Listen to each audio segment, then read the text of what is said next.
Hello, good evening అమ్మ. చెప్పరా, inter first year Mancherial నుంచి. చెప్పరా, ఏందిరా ఇబ్బంది ఏంటిది?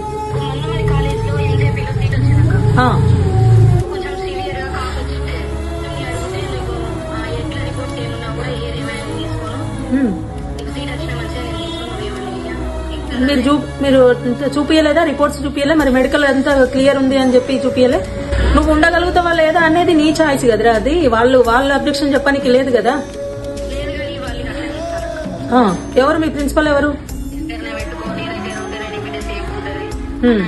అది మీరు చూసుకుంటారు కదా, తనకేం ఇబ్బంది లేదు కదా అక్కడ ఉండడానికి. ఆమె ఎందుకు అబ్జెక్షన్ చెప్తుంది? నేను మాట్లాడతానమ్మా, మీరేం ఇబ్బంది పడకండి. మీ దగ్గర అయితే ఇప్పుడు మెడికల్ రిపోర్ట్స్ అయితే అన్ని ఉన్నాయి కదా, పాప బాగుంది అనేసి.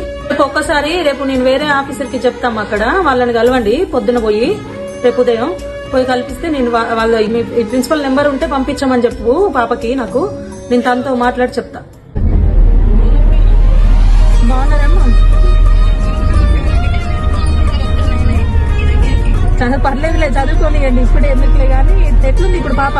ప్రిన్సిపల్ కి మాట్లాడినాక మీటింగ్ వెళ్ళిపోయి ఉంటుంది. అది ఎందుకు ఆ పాపను పంపించిన తర్వాత అదే కిరణ్ ఫాలోఅప్ చేసుకోరా అని చెప్పిన.